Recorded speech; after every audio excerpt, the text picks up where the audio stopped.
مثلا لا قدر الله لو نشروا صوره مثل هذه فيها الرئيس عبد المجيد تبون، انا ناكد لكم انه الرئيس الجزائري سيعلن الحرب ضد اسبانيا، اعلان حرب عسكري، اعلان حرب.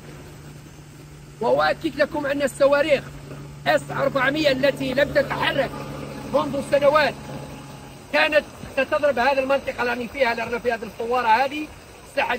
والله نروح نشوف اذا كان صح. تخيلوا انها صحيحه، الصوره هذه صحيحه 100%. ها يا عبد الله الصوره هذه تبين، راك تشوف فينا احنا الصوره هذه اهانه ما بعدها اهانه، اهانه للشعب المغربي، اهانه للجيش المغربي، اهانه للملك المغربي. يعني شوفوا الصوره هذه صوره الملك المغربي محمد السادس مع رئيس الحكومه الحالي الاسباني اللي هو شانسيز، هذا اللي اكيد راح يسقط في الانتخابات الاسبوع القادم، راح تكون الانتخابات راح يسقط. صوره يعني مهينه، تبين يعني الشذوذ وتبين يعني ممارسات يعني حقيره.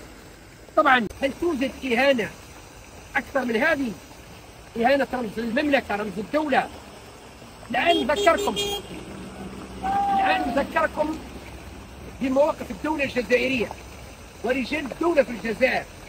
والرئيس عبد المجيد تبون، عبد المجيد تبون اتخذ قرار بقطع العلاقات مع اسبانيا وتجميد اي تعاون مع اسبانيا، اي تبادل تجاري مع اسبانيا، لمجرد كلمه قالها هذا رئيس الحكومه الاسباني في حق الشعب الصحراوي وليس الشعب الجزائري، الشعب الصحراوي والجيش الصحراوي.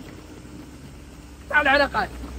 لو تكلم الرئيس الاسباني على الشعب الجزائري والرئيس الجزائري مثلا لا قدر الله لو نشروا صوره مثل هذه فيها الرئيس عبد المجيد تبون، انا ناكد لكم انه الرئيس الجزائري سيعلن الحرب ضد اسبانيا، اعلان حرب عسكري، اعلان حرب.